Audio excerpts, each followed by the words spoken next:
பண்ணணும். எல்லாருக்கும் தெரியும், இது படித்தவங்க தான், நம்ம இதை படித்து கடந்து வந்திருப்போம். மருதுபாண்டி சகோதரர்கள், மருதுபாண்டியர்களுடைய கதை இது.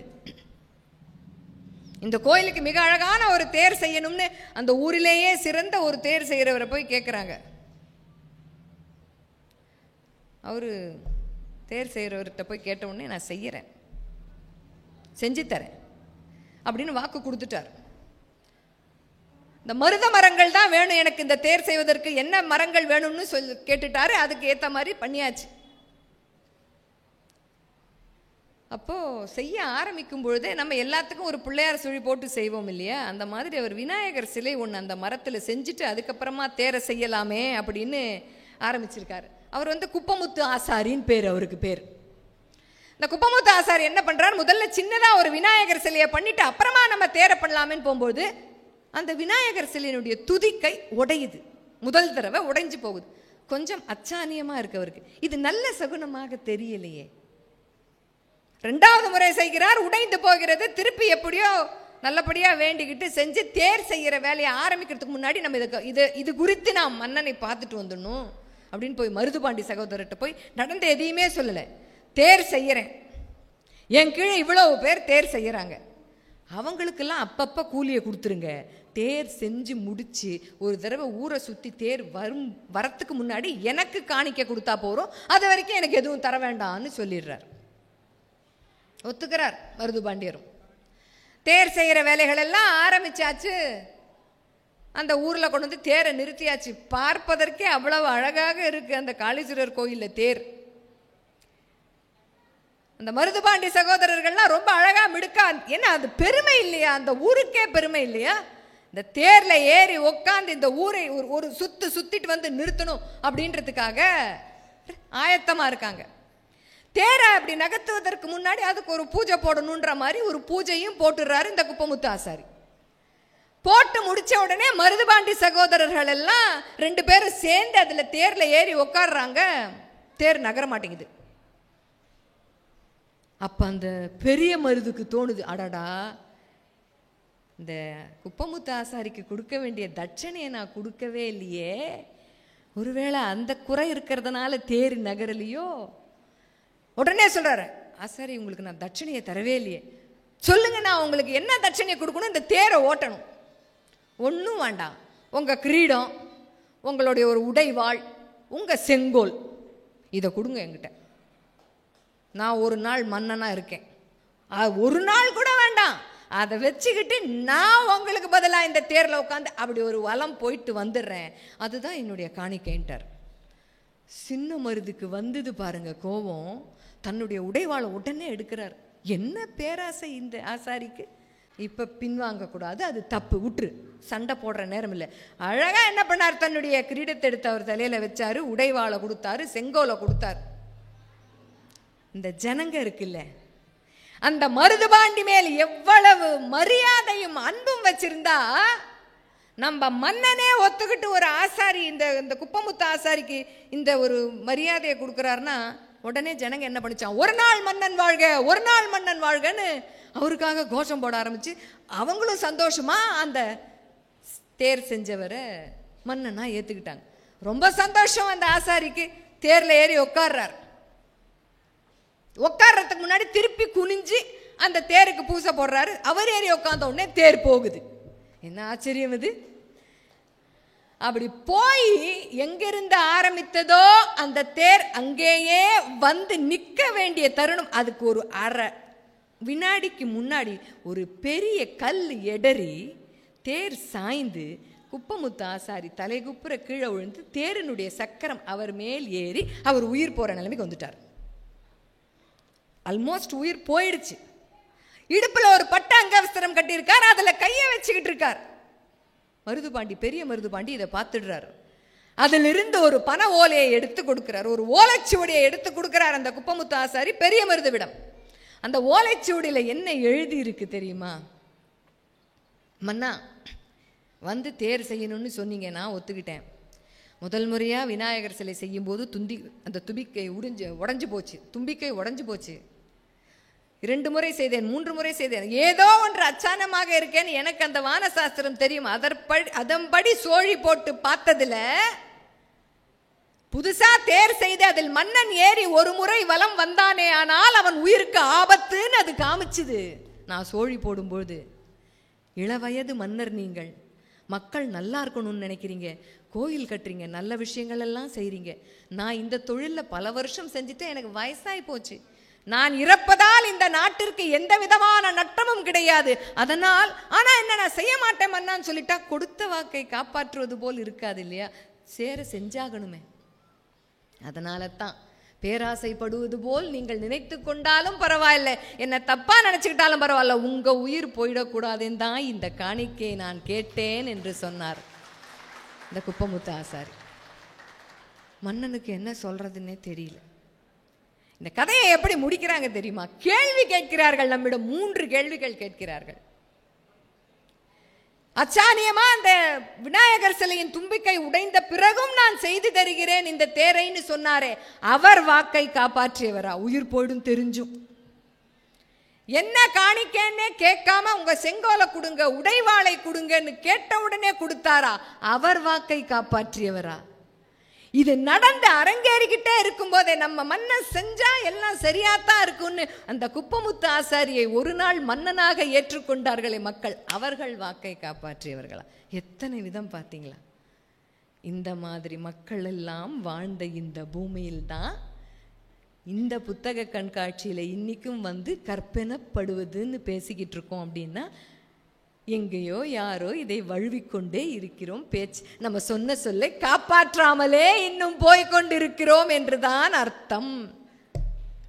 சொல்லலாம், அதெல்லாம் மருதுபாண்டியர் கதைக்கு நல்லா இருக்குங்க, ஹரிச்சந்திரனுக்கு நல்லா இருக்கும்.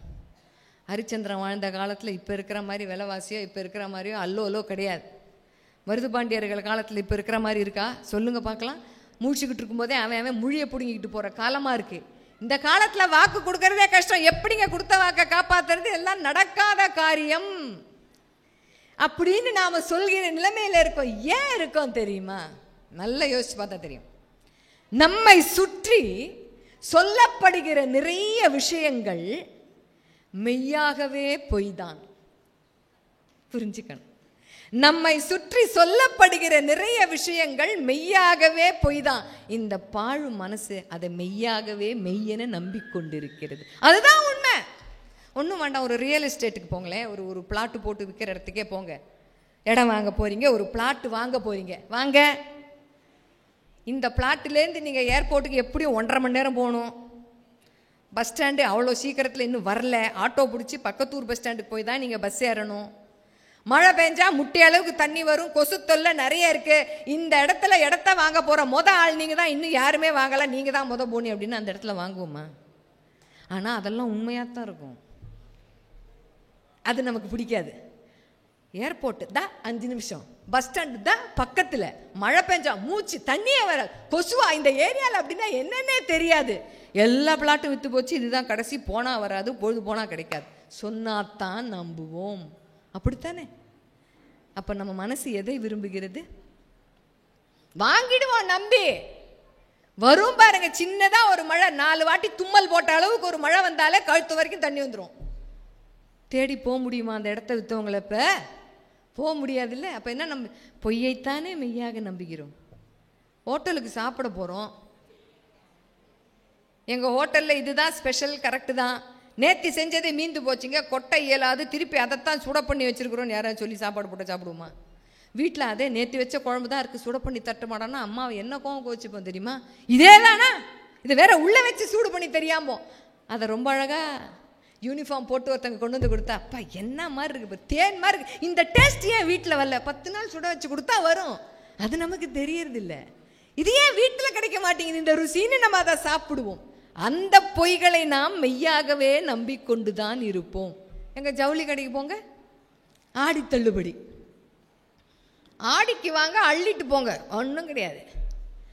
கடைக்காரர் யாராவது இது ஆடி தள்ளுபடின்னு சொல்றோங்க, ஆனுவல் ஸ்டாக் கிளியரன்ஸு, வருஷம் முழுக்க விற்காத போன புடையெல்லாம் தான் தேக்கி வச்சிருக்கோம், அதை விற்கணுங்க. எடுத்து பிரித்து பார்த்து 1 வருஷம் வரைக்கும் கட்டினீங்கன்னா உங்க லக்கு அக்கா. தண்ணியில் போட்டால் காணா போனா எங்களை கேட்கப்படாது. யாரு சொல்லுவா?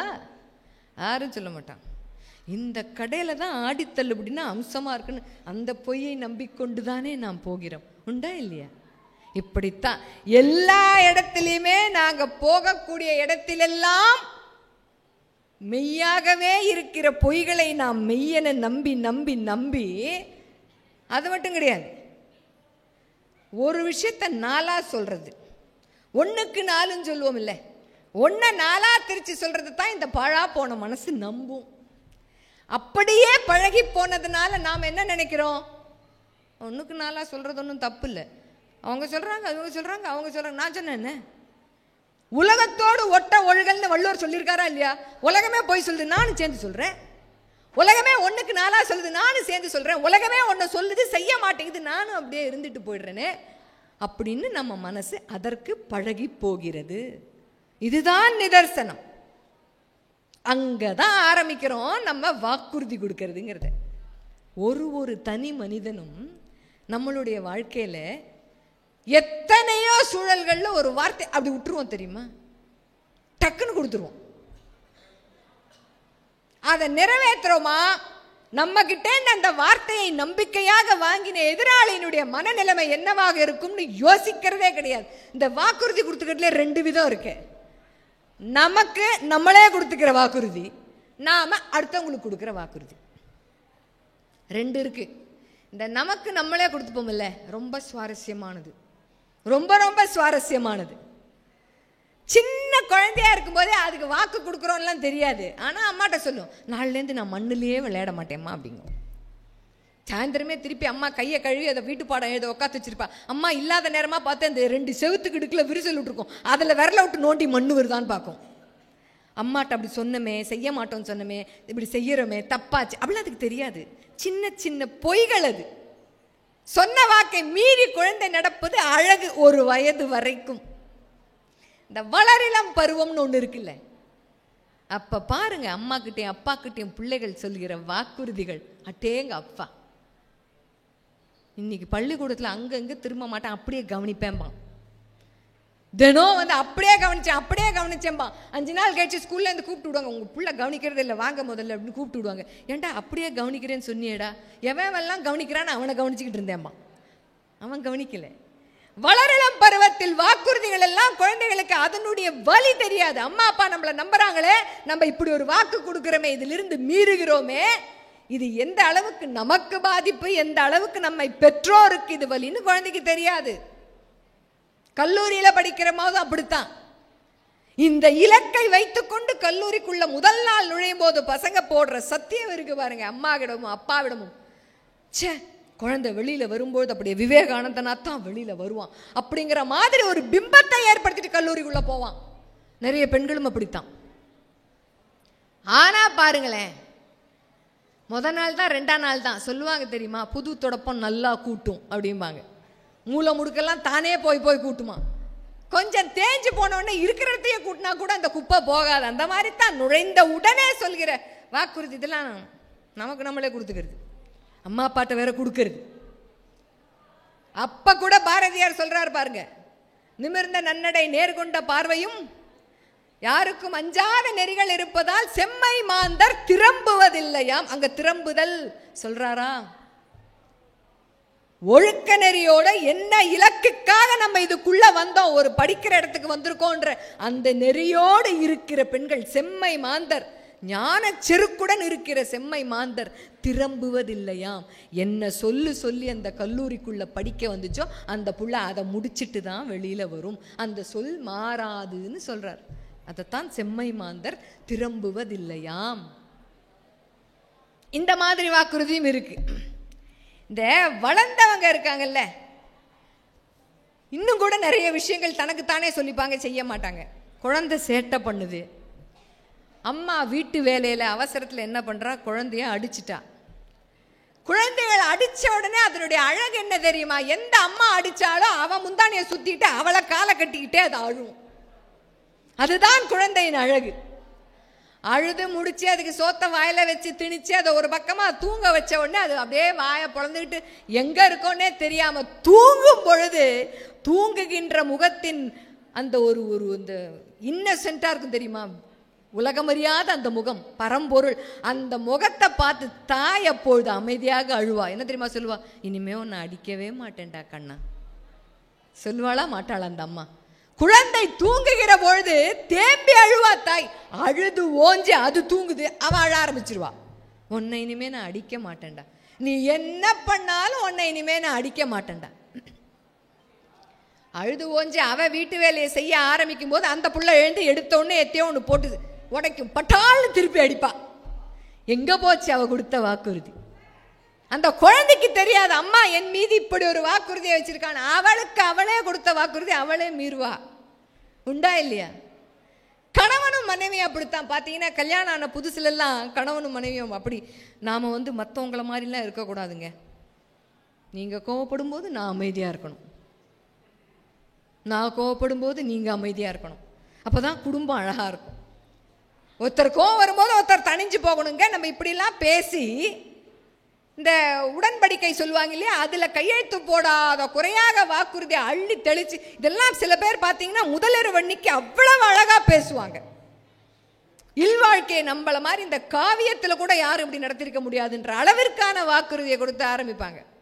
2ஆம் நாள் பாருங்க, அந்த அம்மா ஒரு பக்கம் உச்சஸ்தாயில கத்தும், அந்த ஐயா ஒரு பக்கம் உச்சஸ்தாயில கத்துவார். எங்க போச்சு வாக்குறுதி?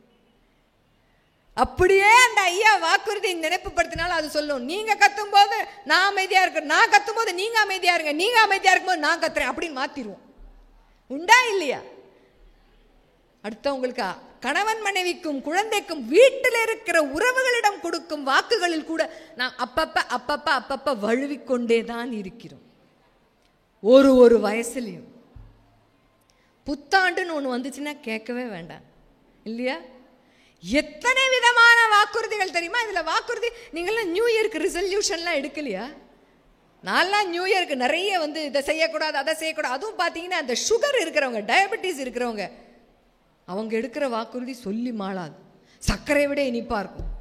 நான் இப்போ காப்பியில் சர்க்கரையை விட்டுட்டேனே, எப்போ நேற்று ஒரு வேளை தான் போட்டிருக்க மாட்டார், 10 வருஷமா சர்க்கரையை விட்டா மாதிரி சொல்லுவார். நான் காப்பியில் சர்க்கரை விட்டேனே, எந்த ஸ்வீட் வச்சாலும் நான் சாப்பிட்றது இல்லை. அவருக்கு பிடிச்ச ஸ்வீட் வச்சா சாப்பிட்ருவார், வச்சதெல்லாம் அவருக்கு பிடிக்காது. இப்படிப்பட்ட வாக்குறுதிகள் தான் கொடுப்பாங்க. நியூ இயருக்கு பார்த்தீங்கன்னா நான் உடம்பை குறைக்கணும், ஜிம்முக்கு போகணும், சாப்பாடை குறைக்கணும், அனாவசியமாக அடுத்தவங்களை பார்த்து பொறாமைப்படக்கூடாது. ஐயோ அந்த வாக்குறுதி இருக்கே, அப்படி சொல்லி முடிக்கும் போது தான் நம்மளை விட அவங்க நல்லா இருக்க மாதிரி இருக்கு அப்படின்றது கண்ணில் போடும். இப்படிப்பட்ட வாக்குறுதிகள் கொடுத்துக்கிட்டே இருப்போம். இது எல்லாமே நமக்கு நம்மளே சொல்லிக்கிறது. அதில் காப்பாற்றலையா அடுத்தவங்களுக்கு கொடுக்குற வாக்குறுதிக்கு போகலாம். இது 2வது வகை. நாம் அடுத்தவர்களுக்கு கொடுக்கிற வாக்குறுதியில எந்த அளவுக்கு காப்பாற்றுறோம்? ஒண்ணுமே இருக்காதுங்க. ஒரு ஃப்ரெண்டு +2 முடிச்சிருப்பாரு, எந்த கல்லூரியில் போய் சேர்றதுன்னு தெரியலன்னு முடிச்சுக்கிட்டு இருப்பார். அந்த காலேஜில் இருக்கிற பிரின்சிபல் என் பக்கத்து வீடு, நான் சொன்ன எந்த டிபார்ட்மெண்ட்டில் வேணாலும் சீட்டு கொடுப்பாரு. எங்க உன் பையன் மார்க் ஷீட் என்கிட்ட கொடு, வாங்கி வச்சுப்பார், வாயை திறக்க மாட்டார். இந்த இவரு சீட் வாங்கி கொடுத்துருவார், இவரு சீட் வாங்கி கொடுத்துருவாருன்னு உட்காந்துருப்பார். அந்த அம்மா அப்பாவும் போய் கேட்பேன், இரு அவ்வளோ சுலபமா, பக்கத்து வீடு தான்னாலும் அவர் எப்போ வராரு நான் பார்க்கணும் இல்லை. ஒரு சாக்கு சொல்லுவாங்க பாருங்க. வாக்கினை அள்ளி வீசும் பொழுது பக்கத்து வீட்டுக்காரர்கிட்டே அவ்வளோ சாக்கு சொல்லுவாங்க, செய்ய முடியலன்னு. ஒரு உண்மை சம்பவம் இது. என்னுடைய தோழியினுடைய பையன் இதே மாதிரி +2 முடிச்சப்ப, இது நடந்து ஒரு 8 வருஷம் ஆச்சு. மதிப்பெண் அந்த பையன் கொஞ்சம் தான் எதிர்பார்த்ததை விட கொஞ்சம் கம்மியாக வாங்கியிருக்கான். ஆனால் கல்லூரியில் ஒரு அட்மிஷன் கிடைக்கிற அளவுக்கு அது கம்மியான மார்க் கிடையாது, நல்ல மார்க், கிடைக்காத அளவுக்கான கம்மி மார்க் கிடையாது. அந்த நகரத்திலேயே இருக்கக்கூடிய மிக பிரபலமான கல்லூரி அது. அந்த கல்லூரியில தான் எனக்கு ஒரு சேர்க்கை வேணும்னு அந்த பையன் கேட்குறான், சீட்டு வேணும்னு. அந்த பையனுடைய அப்பாவுக்கு ஒரு இந்த மாதிரி கல்லூரிகளில் சீட்டு வாங்கி கொடுக்குற பழக்கம் இருக்கிற ஒருத்தர் தெரியும். கொஞ்சம் காசும் கொடுத்துருக்கார். கொஞ்சம் செலவாகுங்க, இந்த கல்லூரியில் உங்கள் பையன் போய் ஃபர்ஸ்ட் நாள் கிளாஸில் முதல் பெஞ்சில் உட்காருவான், நான் கேரண்டின்னு சொல்லிட்டார். அட்டேங்கப்பா அப்படியா, அட்மிஷன் அவ்வளோ சீக்கிரம் கிடைக்காது, குதிரை கொம்புன்னு இருக்கக்கூடிய ஒரு கல்லூரியில் வாங்கி தரேன்னு சொல்லிட்டாருன்னு அந்த அப்பாவுக்கு அந்த பணத்தை கொடுக்கறதுல ஒன்றும் பெரிய கஷ்டம் இல்லை, கொஞ்சம் வசதியானவர், கொடுத்தார் பணத்தை. அந்த வாங்கி கொடுக்குறேன் கல்லூரியில் சீட்டுன்னு சொல்லி ஒருத்தர் வாக்கு கொடுத்தார் இல்லையா, அவர் எந்த அளவிற்கான நம்பிக்கை கொடுத்துருக்காரு பாருங்க. எந்த காலேஜ்லையும் அப்ளை பண்ணாதீங்க, என்கிட்ட விட்டீங்கல்ல அந்த காலேஜுக்கு அவன் போயிடுவான், பேசாமல் விடு, மறந்துடுங்க. பையன் கல்லூரியில் உட்காந்துட்டான், அந்த யார் கேட்டாலும் அவன் அந்த காலேஜில் படிக்கிறான்னு சொல்லிடுங்க அப்படின்ற அளவிற்கு கற்பூரம் அடிச்சு சத்தியம் செய்யாத அளவிற்கு வாக்க கொடுத்துட்டார். ரொம்ப சந்தோஷம். குழந்தை கேட்ட கல்லூரியிலே அவர் வாங்கி தரேன்ட்டார். இவ்வளோ தூரம் நம்பிக்கை கொடுக்குறவர் போய் செய்யாமல் இருப்பாரா? நம்ம நம்புவோமா இல்லையா? நம்ம மனசு அதைத்தானே நம்பும். சரி, இவ்வளோ ஆணித்தரமாக சொல்கிறாரு, அவர் போய் வாங்கி தராமல் இருப்பாரா? விட்றா தம்பி, உனக்கு அந்த காலேஜில் சீட்டு அப்பா அம்மா ஏற்பாடு பண்ணிட்டோம், சந்தோஷமா இரு. அவன் என்ன பண்ணிட்டான், போகிற வரவன் பார்க்குறான் ஃப்ரெண்ட்ஸுக்கிட்டலாம், டேய் இந்த கல்லூரியில் எனக்கு சீட் கிடச்சாச்சுரா, அட்மிஷன் வந்துருச்சு. இது நிஜம், ஒரு அங்குலம் கூட போய் கிடையாது. ஏன்னா இதை என்னோட தோழியும் சேர்ந்து பார்த்துக்கிட்டு இருப்பான் இந்த வீடியோவை. கிடைச்சாச்சு கிடைச்சாச்சுன்னு சொல்கிறான். காலேஜ்லேருந்து கால் லெட்டரே வரல. இன்னைக்கு வரும் நாளைக்கு வரும். கொஞ்ச நாள் வரைக்கும் என்ன மாதிரி இருந்ததுன்னா, கால் லெட்டர்லாம் வராது, நம்ம தான் ஸ்பெஷல் என்ட்ரியில் உள்ளே போகிறோம், எல்லாருக்கும் வர கால் லெட்டர் நமக்கு வராதுன்னு அந்த பையன் கொஞ்சம் சந்தோஷமாகவே இருந்தான். பையனோட அம்மா அப்பாவும் சந்தோஷமாகவே இருந்தாங்க. நியூஸில் சொல்ல ஆரம்பிச்சிட்டாங்க, கல்லூரிகள் அட்மிஷன்லாம் ஒன்றோடு முடிவடைகிறதுன்றாங்க. பேப்பரில் கல்லூரிகள் அட்மிஷன்லாம் முடிஞ்சு போச்சுன்றாங்க. இவனுக்கு கால் லெட்டரே வரல. காசு கொடுத்து அந்த ஏஜென்ட்டுக்கு ஃபோன் பண்ணுறாங்க. அப்போ தான் அவர் ஃபோன் எடுக்கலையே. எடுத்தா தானே பேசுவோம். சரி, இப்போ பிஸியாக இருக்கார் போல இருக்கு, சிக்னல் இல்லாத இடத்துல இருக்கார் போல இருக்கு, வேற விஷயமா நம்ம பையனை மாதிரி வேற யாருக்கோ சீட்டு வாங்கி தரதுல மும்மரமா இருக்கார் போல இருக்கு, மும்மரமா இருக்கார். ஏன்னா நம்பிக்கையிலும் ஒரு எதிர்பார்ப்பிலும் இருக்கும்போது நமக்கு நாமே சொல்லிக்கிற சாக்கு இருக்கு பார்த்தீங்களா? ஐயோ கடவுளே, அவ்வளவு சாக்கு, நம்மை நாமே தேற்றிக்கொள்வோம் அந்த இடத்தில். சொல்லிக்கிறாங்க. எடுத்துட்டார் ஃபோனை. அப்பா சார், என்ன சார் டிவியில் அட்மிஷன்லாம் க்ளோஸ்ன்ட்டாங்க. உங்கள் மேலே நம்பிக்கை இல்லாமல் ஃபோன் பண்ணல சார், இருந்தாலும் பையன் பாவம், நான் எப்போ போவேன் ஃப்ரெண்ட்ஸ் எல்லாம் ஏதோ காலேஜுக்கு போயிட்டாங்களேங்கன்றான், நான் எல்லாருக்கிட்டையும் சொல்லிட்டேனேம்மா, நான் எப்போ காலேஜுக்கு போவேன்னு கேட்குறாம்மா. அதில் ஒரு சிக்கல் ஆயிடுச்சிங்க.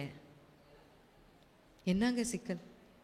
இல்லை, உங்களுக்கு நான் நம்பிக்கை கொடுத்த மாதிரி இந்த சீட்டுக்கு எனக்கு மேலே இருக்கிற ஒருத்தர் நம்பிக்கை கொடுத்தாரு இல்லையா, அவர் இப்போ கையை விரிச்சிட்டாருங்க. நான் கொஞ்சம் கொஞ்சமாக உங்ககிட்ட வாங்கின பணத்தை கொடுத்துட்றேன். எப்படி? கொஞ்சம் கொஞ்சமாக உங்ககிட்ட வாங்கின பணத்தை கொடுத்துட்றேன் அப்படின்னு சொன்ன உடனே இவங்களுக்கு பணத்தை பற்றின ஒரு இடி விழுந்தாப்புல இருந்தது. பிள்ளைக்கு 1 வருஷம் படிப்பு போச்சு, எல்லா கல்லூரிகளிலும் சேர்க்கை முடிஞ்சு போச்சு, அட்மிஷன் இல்லை. 1 வருடம் அந்த பையன் மன அழுத்தத்தில் இருந்தான். டாக்டர்கிட்ட டிப்ரெஷன். 1 வருஷம் படிப்பு போச்சு. எல்லா ஃப்ரெண்ட்ஸுக்கிட்டையும் சொல்லிட்டேனே இந்த கல்லூரியில் சேர்ந்துட்டேன்னு சொல்லிட்டேன். நாங்களும் போய் பார்த்துட்டு வந்தோம். இல்லைடா கண்ணா, ஏதோ நன்மைக்கு தாண்டா கண்ணா இது நடந்திருக்கு, தலைக்கு வந்தது தலைப்பாகையோடு போச்சுன்னு நினச்சிக்கடா ராஜா. 1 வருஷம் நீ இன்னும் ஒன்றை தேத்திக்கோ, இன்னும் வேற ஏதோ ஒரு பெரிய ஒரு வாய்ப்புக்காகத்தான் இந்த வாய்ப்பு தட்டி போச்சுன்னு நினச்சிக்கணும். குடும்ப நண்பர்களாக நாங்களும் போய் அந்த குழந்தையை தேற்றணும். ஆனால் அரை மனசோடு தேற்றணும். பாவமாக இருந்தது அந்த பிள்ளைய பார்க்கவே. எவ்வளவு பெரிய வலி தெரியுமா? நான் செஞ்சிடறேன் அப்படின்னு போகிற போக்கில் ஒரு வாக்கு கொடுத்துட்டு போயிடுறோம். நான் பார்த்துக்கிறேன். இந்த நான் பார்த்துக்கிறேன்றது என்ன? இந்த விளம்பரத்துலலாம் வரா மாதிரி இதுக்கு நான் கேரண்டி, அதுக்கு நான் கேரண்டி. எங்க நீங்கள் வீட்டில் ஓட்டுற மிக்சி ரிப்பேராக போச்சுன்னா கேரண்டின்னு சொன்ன அம்மா உங்களுக்கு அந்த ரிப்பேர் பண்ணி தருமா? தராது. அதெல்லாம் அப்படித்தான். ஆனால் வாழ்க்கையில் இந்த மாதிரி ஒரு ஒருத்தருடைய வாக்கை நம்பி ஒரு பையனுடைய 1 வருட வாழ்க்கை கல்வி போச்சு. அவன் அதுக்கப்புறம் நல்லா படித்தான், வெளிநாட்டில் வேலையில் இருக்கான், கல்யாணமும் ஆயிடுச்சு அந்த பையனுக்கு, ரொம்ப நல்லா இருக்கான். அவன் கல்யாணத்துக்கு போகும்போது எல்லாரும் பார்த்து கை கொடுத்து அவனோட பேசும்போது, கண்ணா நீ சூப்பராக எல்லாம் வந்துட்ட அப்படின்னு நம்ம சொல்லும்போது, நான் அதனால் யாருக்குமே இப்போ எதையுமே ப்ராமிஸ் பண்ணுறதே இல்லை ஆண்டி அப்படின்னா, எதையுமே சொல்வதில்லை. ஏன்னா அவன் பட்ட வலி அது. ஒன்றும் இல்லைங்க, எனக்கு நடந்ததை சொல்லட்டுமா? நான் 3வது படித்தேன். இப்போ எந்த விதத்துலேயும் நஷ்டமே கிடையாது. இந்த மை டியர் குட்டிச்சாத்தான்னு ஒரு படம் வந்தது இல்லை, 3D படம். எங்கள் வீட்டில் பக்கத்து வீட்டில் இருக்கிற பொண்ணும் நானும் ஒரே வகுப்பில் படிக்கிறோம், பள்ளிக்கூடம் நடை தூரத்தில் இருக்குது. அந்த பொண்ணோட அப்பா சொன்னார், எங்கள் கம்பெனியில் இந்த படத்துக்கு ஒரு 10 டிக்கெட் எங்களுக்கு கிடைக்குது, எங்கள் கம்பெனியில் கொடுக்குறாங்க. அப்போ அந்த தேட்டரில் போய் பார்க்குறதுன்றதுலாம் ரொம்ப பெரிய விஷயம். அதுவும் 3D படமாக ஏதோ கண்ணாடி ஒன்று போட்டுக்கிட்டு பார்க்கணுமா, ஐஸ்கிரீம் வாய்க்கிட்ட வருமா, பழங்கள்லாம் கைக்கிட்ட வரும், என்னென்னமோ ஆளுக்கு தெரிஞ்சதை சொல்லி ஆர்வத்தை கூட்டிட்டாங்க. அவர் என்ன சொன்னார், வெள்ளிக்கிழமை அன்னைக்கு காலையில் நாங்கள் 2 பேரும் பள்ளிக்கூடத்துக்கு நடந்து போக ரெடி ஆகிட்டு இருக்கோம். 3வது நட தூரன்றதுனால நாங்கள் தனியாகவே போயிடுவோம். 2 பேரும் போய் உக்காருங்க வகுப்பில். 12 மணிக்கு அப்பா அப்பானா அந்த பொண்ணோட அப்பா சொல்கிறார், உங்கள் டீச்சர்கிட்ட சொல்லிவிட்டு உங்களை கூட்டிகிட்டு போயிடுறேன், நீங்கள் வீட்டுக்கு அப்படியே கிளம்பி நம்ம மத்தியானம் ஆட்டத்துக்கு போயிடலாம், மைடியர் குட்டிச்சாத்தான் பார்க்க போகிறோம். ஐயோ, அன்னைக்கு ஒரு சந்தோஷம் பாருங்க. அந்த வெள்ளிக்கிழமை அந்த பள்ளிக்கூடத்தில் எல்லாரையும் ஏளனமாக பார்த்தோம். நாங்கள் 6 நாளில் வீட்டுக்கு போயிட போகிறோம், மைடியர் குட்டிச்சா தான் பார்க்க போகிறோம், 3D படம் பார்க்க, எல்லாத்தையும் அந்த பள்ளிக்கூடத்தில் இருந்த கூட்டுறவர், அந்த தோட்டக்காரர், அந்த ஆயம்மா எல்லார்கிட்டையும் சொல்லியாச்சு, வந்துருவார் வந்துருவார் வந்துருவார், அங்கிள் வந்துருவார், எங்கள் அப்பா வந்துருவார். நாங்கள் 2 பேரும் பண்ணின ஆட்டம் ஒரு பீரியடையும் ஒழுங்காகவே கவனிக்கவே இல்லை. சர்க்குலர் எடுத்துகிட்டு ஆயாமா வரும் இல்லை வகுப்புக்குள்ள, சப்ஸ்டியூஷனுக்காக வரும், இந்த ஏதோ கையெழுத்து வாங்க வரும், எங்கள் அப்பாக்காக தான் அந்த ஆயாமா வருது, அந்த அங்கிள் வந்துட்டார், எங்களை கூப்பிட தான் அந்த ஆயாமா வருதுன்னு திரும்பி திரும்பி பார்த்தோம். 12 வரல. நட தூரம்னாலும் மத்தியானம் சாப்பாடை கையில் கொடுத்து விட்ருவாங்க. நாங்கள் உட்காந்து சாப்பிட்டுட்டோம். எங்கள் 2 பேர் மூஞ்சிலையும் சொரத்தே இல்லை. 1 வரல. மத்தியான பாட வேலையெல்லாம் ஆரம்பிச்சிட்டாங்க. 2, 3 பள்ளிக்கூடமே முடிஞ்சு போச்சு. நடந்து போகும்போது அந்த பொண்ணுக்கிட்ட சொல்கிறேன், உங்கள் அப்பா ஏண்டி ஏமாத்திட்டார் இப்படி? எனக்கும் அதாண்டி தெரியல. அப்பா ஏமாற்ற மாட்டாருன்னு அவளுக்கு சொல்ல தெரில. எனக்கும் அதாண்டி தெரியல. உலகத்தில் இருக்கிற எல்லா தோல்வியும் சேர்ந்து நெஞ்சு அழுத்துற மாதிரி அழுக வந்தது அன்னைக்கு. வீட்டுக்கு போன உடனே ஓன்னு அழுதோம். இன்னைக்கு மைடியர் குட்டிச்சா தான் போகலான்னு நினச்சோமே, ஹாஃப் டேல வந்து கூப்பிட்டு போகலாம் சொன்ன மனுஷன் வேலையிலேருந்து வீட்டுக்கு வரல. அவர் 8 மணிக்கு வந்தார். 8 மணிக்கு வந்தோடனே எனக்கு அவங்க வீட்டுக்கெல்லாம் போய் கேட்க தோணலை. அவங்க பொண்ணு கேட்டிருக்க போல இருக்கு, அது அங்கேருந்து ஓடியாருது. அப்பாவுக்கு பாவம், இன்னைக்கு கம்பெனியில் ரொம்ப வேலையா, அப்பா இன்னைக்கு வந்ததே லேட்டு, அடுத்த வாரம் கூப்பிட்டு போகிறேன்னு சொன்னார். ஆர்வம் போச்சு. அதுக்கப்புறம் வீட்டில் கூட்டிகிட்டு போயிட்டாங்க. இது என்ன சின்ன விஷயம் தெரியுமா? இந்த மாதிரி சின்ன சின்ன விஷயங்களெல்லாம் பெரியவங்க என்ன நினச்சிப்பாங்க, குழந்தைக்கு ஒன்றும் தெரியாது, அது அடுத்த வாரம் கூப்பிட்டு போனால் போயிடலாம். அந்த ஏமாற்றம் அந்த வயசில் 2 நாளில் மறந்து போச்சு. ஆனால் அந்த 1 வருட கல்வியை இழந்தான் தெரியுமா அந்த பையன். 1 வருஷம் அவன் மன அழுத்தத்தில் இருந்தான். அவ்வளவு கலகலன்னு பேசுகிற பையன், யாரோடையுமே பேசவே இல்லை, வெளியிலேயே வரல. அம்மாவும் அப்பாவும் அத்தனை வேதனைப்பட்டு அவனோடு சேர்ந்து அவனை அந்த திருப்பி வெளியில் கொண்டு வர அவங்க பட்ட கஷ்டம் எங்களுக்கு தான் தெரியும். இது என்னத்தை சொல்லுதுன்னா, வாக்கு கொடுக்கறதுன்றது வேற. ஒரு சொல் சொல்லிட்டா அந்த சொல்லிலிருந்து நாம் தவறாமல் இருக்க வேண்டும். நயவஞ்சகர்கள் அப்படின்னா யாருன்னு 3 குணாதிசயங்களை வச்சு சொல்லலான்னு சொல்றாங்க. நயவஞ்சகர் இவர்கள் சரியான நயவஞ்சகம் பாய்வன் அப்படின்னு எதை வச்சு சொல்லலாம்னா, முதல் விஷயம் பாருங்க, பொய் சொல்லுவார்கள். அது 1. கொடுத்த வாக்கை காப்பாற்ற மாட்டார்கள். 2. 3வது அதேதான், எதை சொல்கிறார்களோ அதற்கு மாறாகத்தான் செய்வார்கள். இவர்கள்தான் நயவஞ்சகர்கள்னு சொல்றாங்க. ஒரு நல்லவன் அப்படின்னா பட்டியல் போட்டு சொல்ற மாதிரி நயவஞ்சகர்கள். ஔவையார் அதானே சொல்றாங்க, எத்தனை கோடி கொடுத்தாலும் நீ சொன்ன வார்த்தையிலிருந்து மாறாமல் இருப்பது 1 கோடிக்கு சமம், பல கோடிக்கு சமம்ன்றாங்க. அதைத்தானே அந்த அம்மா சொல்லுது. சொன்ன வாக்கை மாறாமல் இருப்பதுன்றது மனித பண்பா தேவ பண்பான்னு தெரியாது. அது ஒரு அறம். ஒரு வாக்கு கொடுத்துட்டோமா காப்பாற்றணும். வயசான அம்மா அப்பா ஊரில் இருப்பாங்க, ஃபோன் பேசுவோம், காலையில் அவசரமாக இருக்கேம்மா இப்போ வேலைக்கு போகிறேன், சாயந்தரம் 6 மணிக்கு மேலே உன்கிட்ட பேசுகிறேன். அந்த 6 மணி எப்போ வரும்னு அந்த அம்மா ஃபோனையும் கடிகாரத்தையும் பார்த்துட்டே இருப்போம், நாம மறந்து போயிடுவோம். உண்டா இல்லையா? எத்தனை அம்மா அப்பாவுக்கு தெரியும் தெரியுமா அந்த வலி?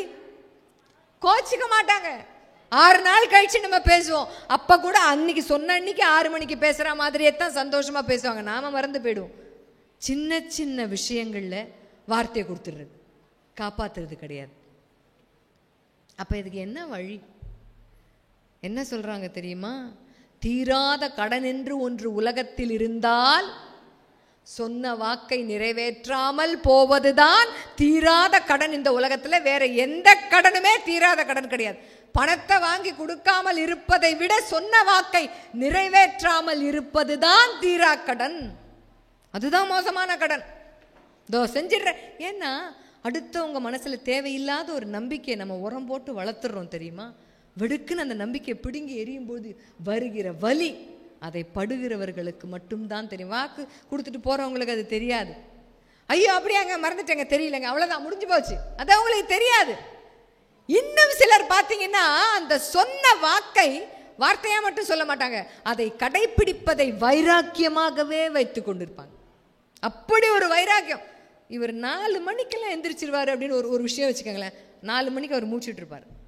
அவ்வளவு வைராக்கியம். சொன்ன சொல் தவறாததை செயலிலும் காண்பிக்க கூடியவர்கள் அதை வாழ்க்கை நெறியாகவும் வைராக்கியமாகவே வச்சிட்டு இருப்பாங்க. இளையான்குடி மாறன் நாயனார்னு ஒருத்தர், இதுவும் நம்ம படிச்சிருப்போம். வேளாண்மை தான் அவருடைய தொழில். அவருடைய நிலத்துல பயிர் பண்ணி வர அந்த விளைச்சலை வச்சு அவர் சாப்பிட்றாரு. அதுல அவருடைய ஒரு ஆர்வம் என்னன்னா, சிவனடியார். அவர் சிவபக்தர். வருகிற சிவனடியார்களுக்கெல்லாம் உணவு போடுவது அவருடைய அவர் கொடுத்த வாக்கும் அதுதான். அவர் வைராக்கியமா வாழ்க்கையில் கடைபிடிப்பதும் அதைத்தான். இவர் எந்த மாதிரி சூழல் வந்தாலும், ஏன்னா ஒன்று ஞாபகம் வச்சுக்கணும், நம்ம எல்லாருமே வாக்கை கொடுப்பதும் அதை நிறைவேற்றுவதுங்கிறது இந்த காட்சியிலிருந்து அப்படியே அந்த காட்சிக்கு தாவி போறது கிடையாது. இங்கேருந்து அங்கே போறதுக்குள்ள 7 மலை தாண்டணும். சில நேரங்களில் உயிரே போகிற நிலைமையும் வரும். ஆனாலும் அந்த வாக்கை காப்பாற்ற நாம் எந்த அளவிற்கு மும்மரமாக இருக்கிறோம், அதுதான் சோதனை. சிவனடியார் மாதிரி வேஷம் போட்டுக்கிட்டு ஒருத்தர் வரார். அவர் சிவனே வருகிறார். அந்த இளையான்குடி மாறன் நாயனார் வீட்டுக்கு வரார். வர நேரம் பாருங்க. இப்பெல்லாம் நம்ம விருந்துக்கு போறதுன்னா யார் வீட்டுக்கு ஃபோன் பண்ணாமல்லாம் போக முடியாது இல்லையா? முதல்ல ஃபோன் பண்ணலாமான்னு ஃபர்ஸ்ட் மெசேஜ் அனுப்பணும். ஃபோன் பண்ணால் நீங்கள் இப்போ எடுப்பீங்களா? பிஸி இல்லையே அப்படின்னு ஒரு மெசேஜ். அந்த மெசேஜ் அவங்க பார்க்கவே 2 மணி நேரம் ஆகும். நம்ம எதுக்காக ஃபோன் பண்ணணும்னு நினச்சோமோ அதை மறந்து போயிடுவோம். அப்புறம் அவங்க அப்படியே ஃபோன் எடுத்தா கூப்பிடுங்க அப்படிம்பாங்க.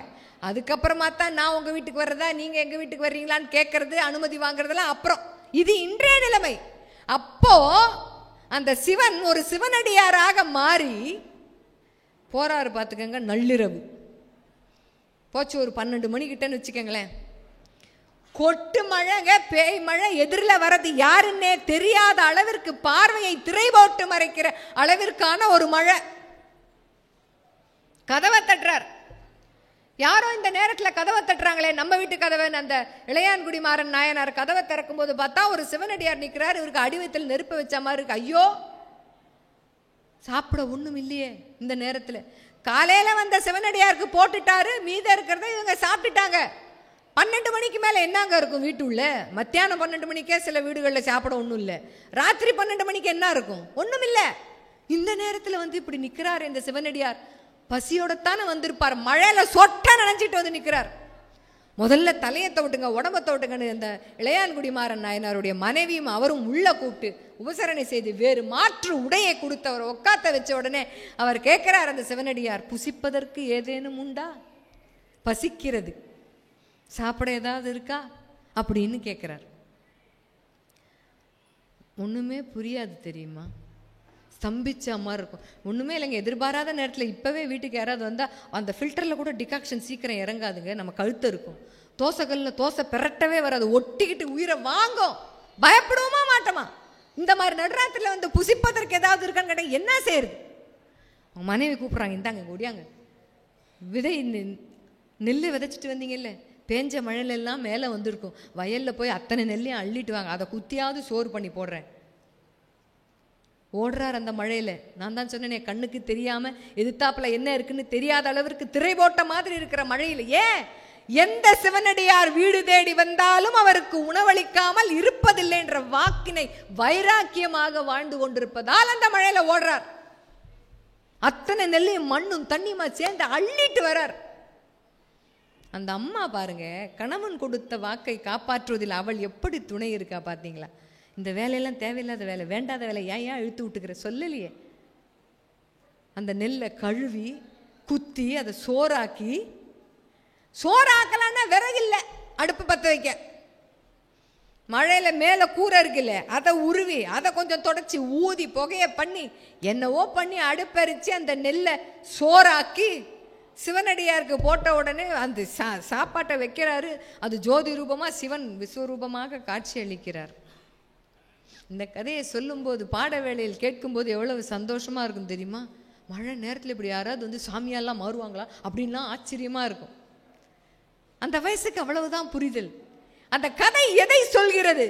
ஒரு வாக்குன்னு ஒன்று நம்ம கொடுத்துட்டோம் அடுத்தவங்களுக்கு, அல்லது இப்படித்தான் நாம் இருப்போம் என்ற நம்பிக்கையை நாம் பிறர் மனதில் விதைத்து விட்டோமே, ஆனால் ஒரு சிறிதும் அதிலிருந்து பிசகாமல் வாழ்வதுதான் கற்பு நெறி. அதுதான் கற்பெனப்படுவது சொல் திறம்பாமை.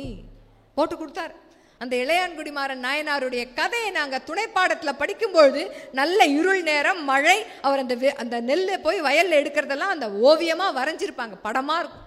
புத்தகத்தை பார்ப்பதற்கு ஆசையாக இருக்கும். திருப்பி திருப்பி அந்த கதையை படிச்சுக்கிட்டே இருக்கணும் போல இருக்கும். அவ்வளவு விழுமியங்களை உள்ளடக்கிய கதைகள் அவையெல்லாம். அப்போ தெரியாது கற்பனைப்படுவது இதுதான் அப்படின்றது, அப்போ புரியலை. அது வைராக்கியம். ஏதோ ஒரு வாட்டி சொன்ன சொல்லை காப்பாத்தினா அது ஒரு குணம். இப்படித்தான் நான் இருக்கணும், இப்படி சொன்னதை செய்துதான் ஆக வேண்டும் என்று வாழ்நாள் முழுவதும் அதை ஒரு அறமாக கடைபிடித்து வாழ்வதுதான் வைராக்கியம். நம்ம கிட்ட நிறைய வைராக்கியம் இருக்கு. உதாரணத்துக்கு ஒரு 3 சொல்லட்டுமா? ஒருத்தர் சொல்றார் பக்கத்தில் இருக்கிறவர்கிட்ட, என்னத்தங்க வாழ்க்கையில் கொண்டு போகிறோம், ஏன் இப்படி அடிச்சுக்கிறோம், நீயா நானானு சண்டை, சொத்து வீடு தகராறு, வாய்க்கா வரப்பு, அண்ணன் தம்பி, ரத்த பாசம்லாம் இல்லாமல் இந்த அடி அடிச்சுக்கிறோம், கடைசியில் என்னத்தங்க கொண்டு போகிறோம்? இருக்கிற வரைக்கும் வெந்ததை தின்னுட்டு விதி வந்தா சோவன்னு அமைதியாக வாழ்ந்துட்டு போயிடணும் அப்படின்னு ஒருத்தர் பக்கத்தில் இருக்கிறவர்கிட்ட சொல்கிறார். எப்போ சொல்கிறார் தெரியுமா? அவங்க ஏரியாவில் ஒருத்தர் செத்து போயிட்டாரு, அவரோட இறுதி யாத்திரைக்கு மயானம் வரைக்கும் நடந்து போகிறார் பார்த்தீங்களா? அப்போ சொல்கிறார், பிறருடைய சாவு நமக்கு ஒரு ஞான பாடத்தை கொடுக்கும். அப்போ போகிறாரு, அவரை மயானத்தில் வச்சு கொளுத்தியாச்சு. திருப்பி வரும்பொழுது நம்ம வண்டி பார்க்கிங் பண்ண இடத்துல எவனோ ஒருத்த முட்டிட்டு போயிட்டான் அப்படின்னு ஏதோ ஒரு செய்தியை சொல்லும் போது யாரா அவன்னு சண்டைக்கு போகிறார். அவர் கொஞ்சம் முன்னாடி என்ன பேசினார்? என்னடா கொண்டு போகிறோம், ஏண்டா சண்டை அப்படின்னு பேசினோமா? அடுத்த நொடி அவர் எரிஞ்சு பாதி எரியாததுமா இருக்கும்போதே இந்த உலகம் இருக்கிற வரை நமக்கு அழிவே இல்லைன்னு ஒரு நினைப்பப்ப வந்துடுது. இதுக்கு பேர் தான் மயான வைராக்கியம்னு பேர். ஒருத்தன் செத்து போய் அவனோட சேர்ந்து மயானத்துக்கு நடந்து போகும் பொழுது முற்றும் துறந்தவனாக புத்தனை போல பேசுகிற அதே மனதும் வாயும் தான் அந்த மயானத்திலிருந்து அப்படி நடந்து வரும்போது சொன்னதுலேருந்து ஒரு யூட்டர்ன் அடிக்கும் பாருங்க வேகமா. நமக்கெல்லாம் சாவே வராதுரா, சண்டை யாரா அது, மாறுகால் மாறுகை வாங்கினத்தான் ஓய்வேன் அப்படின்ற அளவிற்கு சண்டைக்கு நிற்கும். அது மயான வைராக்கியம். அம்மா ஒரு முதல் பிரசவத்தின் போது அம்மா குழந்தையை பிரசவித்ததுக்கு அப்புறம் என்ன சொல்லுவா? ஐயோ இது மறுபிறவியாக இருக்கிறது, இடுப்பு எலும்பு நொறுங்கி போகிறது, இனி ஒரு பிள்ளை பேர் வேண்டாம், இந்த ஒரு பிள்ளைய வச்சு நம்ம நல்லா வளர்த்துட்டா போதும்னு பிரசவ அறையில் அம்மா ஒரு சபதம் எடுப்பா, வைராக்கியம் எடுப்பா. அந்த குழந்தை வளர்ந்து அப்படி 2 பொம்மையை போட்டு விளையாடிட்டு இருக்கும். கொஞ்ச நேரம் கழிச்சு பார்த்தீங்கன்னா அந்த பொம்மையோட விளையாடுற சத்தமே கேட்காது, பொம்மைக்கு நடுவில் தூங்கி போயிருக்கும். அந்த அம்மாவுக்கு பாவமாக இருக்கும்.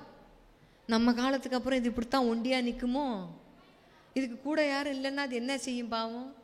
அண்ணன் தங்க அக்கா தம்பின்னு இருந்தால் தானே இதுக்கு ஒரு பலம் அப்படின்னு தான் 2 3 4 5ன்னு வரும். இதுதான் பிரசவ அறை வைராக்கியம். வருஷா வருஷம் பிரசவ அறைக்கு போக வேண்டியது, வருஷா வருஷம் இனிமே பிள்ளை வேண்டாம் இனிமே பிள்ளை வேண்டான்னு சொல்றது, இது பிரசவ அறை வைராக்கியம். விருந்து வைராக்கியம்னு ஒன்று இருக்கு. ஒருத்தர் என்ன பண்ணுவார், யார் கல்யாணத்துக்கு கூப்பிட்டாலும் வஞ்சனே இல்லாமல் போய் மொய் எழுதுறாரோ இல்லையோ சாப்பிடுவார். கூப்பிட்டுருக்காங்க மதிச்சு பத்திரிக்கை கொடுத்து போகணுமா வேண்டாமா அப்படின்னு போவார், சாப்பிடுவார். அந்த சாப்பிட்டு கை கழுவுற இடத்துக்கு போறார் தெரியுமா, அப்ப தடுமாறுவார் கடந்து. வயிற்றுக்கும் தொண்டைக்கும் உருவமில்லாத ஒரு உருண்டை அப்படின்ற அளவுக்கு சாப்பிட்டுருப்பார். வாயை திறந்தா காக்கா கொத்தி பறிக்க எடுக்கிற அளவுக்கு இங்கே வரைக்கும் சோறு.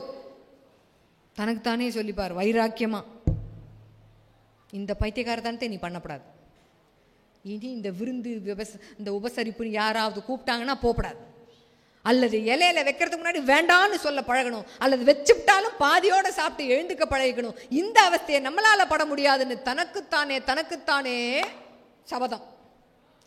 கையை கழுவிட்டு இந்த வெத்தலை பாக்கு பீடா இதெல்லாம் போடுற இடம் இருக்குல்ல, பழங்கள்லாம் கட் பண்ணி வச்சிருப்பாங்க, ஐஸ்கிரீம் எல்லாம் வச்சிருப்பாங்க, அந்த இடத்துக்கு அப்படியே நவுந்து போவார். அவரை மாதிரியே நெஞ்சு வரைக்கும் சாப்பிட்டவங்க ஒரு 5-6 பேர் நின்றுட்டு இருப்பாங்க கோஷ்டியா. நீங்களும் போல இருக்கு, உங்களுக்கு இது வரைக்கும் நிற்கிதா, அதை ஏங்க கேட்குறீங்க அப்படின்னு பேசிக்கிட்டே இருக்கும்போது குறுக்க ஒருத்தர் வருவார். அப்படிதாங்க, அதுக்காக விட்டுற முடியுமா, சுடு தண்ணியில் சுக்கு பொடியை போட்டு முழுங்கினா சரியா விட போகுது அப்படின்னு ஒரு வைத்தியத்தை எடுத்து விடுவார். அவ்வளோதான், அதோட அந்த வைராக்கியம் போச்சு. அடடே, அப்போ சுக்கு பொடியை சுடு தண்ணியில் போட்டால் அப்புறம் எத்தனை விருந்துக்கு வேணா போகலாம், இது விருந்து வைராக்கியம். அதோட போச்சா, கையலம்புற இடத்தோடு அந்த வைராக்கியம் போச்சு. இதுதான் நம்ம கடைபிடிக்கிற வைராக்கியம். இளையான்குடிமாறன் நாயனார் கடைபிடித்த வைராக்கியம் எங்க? மயான வைராக்கியமும் பிரசவ வைராக்கியமும் விருந்து வைராக்கியமுமாக நாம் கடைபிடிக்கிற வைராக்கியம் எங்க? இல்லை ஒரு சின்ன விஷயம் பார்த்தீங்களா, நமக்கு நாமே எடுத்துக்கொள்கிற சபதத்தையோ வாக்குறுதியவோ நம்மளால காப்பாற்றவே முடியல. அப்புறம் எப்படி நாம் அடுத்தவங்களுக்கு ஒரு நம்பிக்கையை தருது? எந்த அடிப்படையில் அவர்கள் மனதில் நாம் நம்பிக்கையை விதைப்பது? இந்த வாக்கு தவறாதவங்களெல்லாம் எப்படி பார்ப்பாங்களாம்? கடவுளுக்கு நிகராக பார்ப்பாங்களாம்.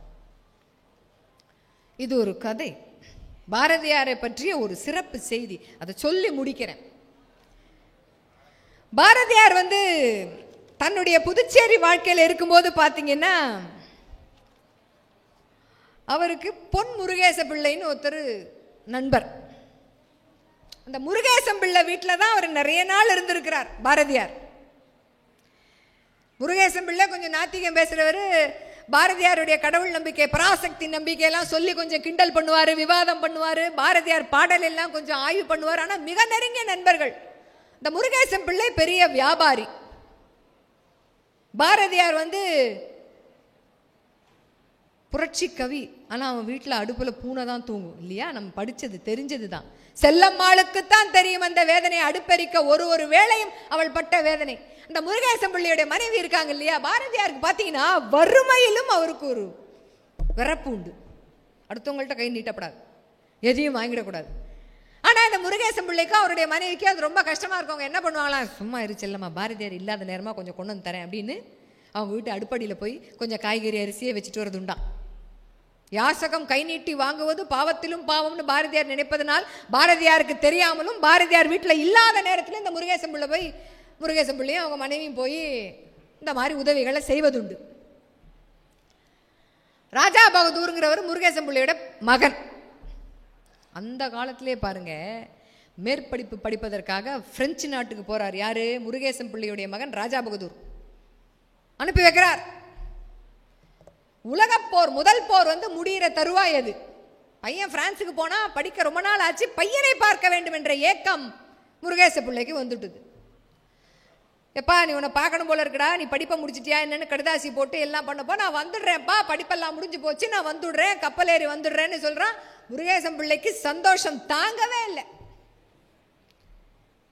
உடனே ஒரு செய்தி கொஞ்ச நாளைக்கெல்லாம் வருது. இந்த முதல் உலகப்போர் முடிவடைகிற தருவாயில் எதிரினர்கள்லாம் போட்ட குண்டில் அந்த ராஜா பகதூர் வர கப்பலில் குண்டு போய் இந்த கப்பல் உடஞ்சி நடுக்கடலில் விழுந்துட்டுது. கப்பல் நடுக்கடலில் விழுந்தா அப்புறம் எப்படிங்க ராஜா பகதூர் வர முடியும்? இந்த செய்தி முருகேசம் பிள்ளை காதுக்கு போகுது. புலம்புறார், அழறார், அரற்றுகிறார். தன் சுயநினைவை இழந்து படுத்த படுக்கையாய் படுக்கையில் விழுந்துட்டார். நோய்வாய்ப்பட்டுட்டார். அன்ன ஆகாரமே கிடையாது, எலும்பும் தோலுமாக இருக்கார். என்ன பண்றதுன்னு தெரியல. எல்லாரும் போய் தேத்துறாங்க. ஒன்னும் ஆயிடாது முருகேசம் பிள்ளை, நீங்க உங்களை தைரியமா வச்சுக்கோங்க, உங்க பையன் வந்துடும். இல்லை, என்னை தேற்றாதீர்கள், யாரும் இப்படிலாம் சொல்லாதீங்க. முருகேசன் பிள்ளை கிட்டேருந்தே கடிதாசி வந்த மாதிரிலாம் பொய்யாலாம் எழுதி கொடுக்குறாங்க அவர்கிட்ட. இந்த பாருங்க, உங்க பையன் வந்துடுறேன்னு சொல்றான் பாருங்கன்னு. இன்னும் என்ன சொல்றாங்கன்னா, இந்த ராஜா பகதூர் மாதிரியே வேஷம் போட்டு ஒருத்தர் வந்திருக்காரு, நான் வந்துட்டேன்னு காமிக்கிறாரு. நம்ப மாட்டேன், எல்லாரும் என்கிட்ட பொய் சொல்லாதீங்க. ராஜா பகதூர் கடிதத்தை எழுதின மாதிரியே காமிக்கிறாங்க, ராஜா பகதூர் மாதிரியே வேஷம் போட்டு வந்து காமிக்கிறாங்க. அவர் நம்பல. அந்த இடத்திலும் அவர் என்ன சொல்றாரு தெரியுமா? என் பையனுக்கு ஒன்றும் ஆகாது, என் பையன் உயிரோடு வந்துருவாருன்னு பாரதியாரை விட்டு சொல்லுங்கள், நான் நம்புகிறேன்னு சொன்னார். ஏன்? பாரதியார் பொய் சொல்ல மாட்டார், நேர்மையானவர், சொன்ன வாக்கை நிறைவேற்றக்கூடியவர். அதனால அவர் அந்த முருகேசன் பிள்ளைக்கு அது தெரியும், பாரதியாரை பற்றியது. நேர்மையானவர், சொன்ன வாக்கை காப்பாற்றக்கூடிய பாரதியார் சொல்லட்டும், என் பையன் ராஜா பகதூருக்கு ஒன்றும் ஆகாத, அவன் வந்துடுவான்னு சொல்லட்டும், நான் நம்புறேன்னு சொன்னார். போ, ஊர் மக்கள் எல்லாம் ஒன்னா சேர்ந்து, அக்கம் பக்கத்தில் இருக்கவங்களாம் என்ன சேர்ந்து, எப்பா பாரதி கொஞ்சம் சொல்லப்பா. அவர் உடனே, பராசக்தி இது என்ன எனக்கு சோதனை, பொய்யே சொல்லாதவன் போய் இப்போ பொய் சொல்றாங்க, ஆனா இது ஒரு உயிரை காப்பாற்றக்கூடும் என்பதனால் இந்த பொய்யை நான் சொல்லலாம், அதுல ஒன்றும் தவறில்லை. பொய் சொல்லாத முதல் பொய் சொல்லும்போது நாக்கு தடுமாறும் தெரியுமா? மனசாட்சி இடம் கொடுக்கல. ஆனா உயிருக்கு போராடிட்டு இருக்காரு இல்லையா, அவரை பார்த்த உடனே இந்த முருகேசன் பிள்ளைக்காக அது நம்ம பொய் சொன்னா என்ன அப்படின்னு தோணி கிட்ட போறார். பிள்ளைவாள், கவலைப்படாதீங்க, கப்பலே நடுக்கடலில் உடைந்து விழுந்தாலும் அந்த பராசக்தி அருளால் ராஜா பகதூருக்கு ஒன்றாகாதுன்னு விட்டார். அவ்வளவுதான், நான் சொல்றேன் அப்படின்னு கூட வாக்கு கொடுக்கல. போட்டார், தூக்கி அத்தனை பொறுப்பையும் யார் மேல? பராசக்தியின் மேல் போட்டார். கடவுளே இந்த பராசக்தி உங்களை காப்பாத்துவா. கப்பலே உடைந்து நடுக்கடலில் விழுந்தாலும் பராசக்தி அருளால் ராஜா பகதூர் உயிரோடு திரும்பி வருவார். நீங்க கவலைப்படாதீங்க பிள்ளை வாழ்னு சொல்றார். நம்பிக்கையா இருக்கு. ஆனா இவ்வளவு நாள் சோறு தண்ணி இல்லாம இருந்ததுனால 2 நாள்ல ராஜா பகதூர் வரத்துக்கு முன்னாடியே முருகேசன் பிள்ளை செத்து போயிடுறார். ஆனா ராஜா பகதூர் வரார். அந்த கப்பல் உடைந்தாலுமே அங்க யாரோ நீச்சல் அடிக்க தெரிந்தவர்கள் ஆழ்கடல் வரைக்கும் வந்து எங்களெல்லாம் காப்பாற்றியவர்களில் உயிர் பிழைத்தவன் நான் என்று வந்ததாக ஒரு தகவல். இது எதை சொல்கிறது? பராசக்தியின் அருளால் அது நடந்தது என்று பாதி சொன்னாலும் சத்திய நெறி தவறாதவரின் வாயிலிருந்து வந்த வார்த்தையினால் அவர் சொன்ன சொல் பலித்தது. இதுதான் சொன்ன வாக்கை நிறைவேற்றுபவர்கள் கடவுளுக்கு சமமாக பார்க்கப்படுவது. இதுதான் கற்பெனப்படுவது சொல் திறம்பாமை. இங்க இருக்கிற எல்லாருக்கும் ஒரு சின்ன வேண்டுகோள். இந்த சிறப்புரை, இந்த புத்தக கண்காட்சியில் எதையோ கொண்டு உங்களுக்கு சேர்க்கணும், நீங்க எதையாவது எடுத்துட்டு போகணும் அப்படின்னு சொன்னா 6 மணிக்கு கூப்பிடுறேன் அப்படின்னு யாருக்காவது ஃபோன் பண்ணீங்கன்னா தயவு செய்து 6 மணிக்கு மறக்காம கூப்பிடுங்க. தோ வந்துடுறேன் 5 நிமிஷத்துலன்னு யார்கிட்டயாவது சொன்னீங்கன்னா 5 நிமிஷத்துக்குள்ள போய் சேருங்க. ஏதாவது ஒரு வாக்கை நீங்கள் கொடுப்பீர்களேயானால் அதை உங்களால் நிறைவேற்ற முடியும் என்ற உத்தரவாதம் இருக்கும் பட்சத்தில் அந்த வாக்கினை கொடுங்கள். இல்லையேல் வாய் மூடி பேசாமல் இருந்து விடுங்கள். அதுதான் நாம் பிறருக்கு செய்யக்கூடிய ஆகச்சிறந்த நன்மை. அதுதான். மாணவர்களோ பிள்ளைகளோ எங்கிருந்தாவது கேட்டுக்கொண்டிருந்தால் நீங்கள் உங்கள் அம்மா அப்பாவின் மனதில் நம்பிக்கையை சும்மா போற போக்கில் அப்படியே முள்ளு செடி விதையை தூவுற மாதிரி தூவக்கூடாது. என்ன வாக்கினை உங்கள் பெற்றோரிடம் கொடுக்கிறீர்களோ அந்த வாக்கினை நிறைவேற்றக்கூடிய பிள்ளைகளாக உங்கள் வாழ்க்கையை வழிநடத்தி செல்லு. அந்த மாதிரி வாழ கத்துக்கும். இதை பண்ணிடுவேன் அதை பண்ணிடுவேன் அம்மாவிற்கும் அப்பாவிற்கும் நம்பிக்கை கொடுத்து அதை பாதியில நிறுத்தக்கூடாது.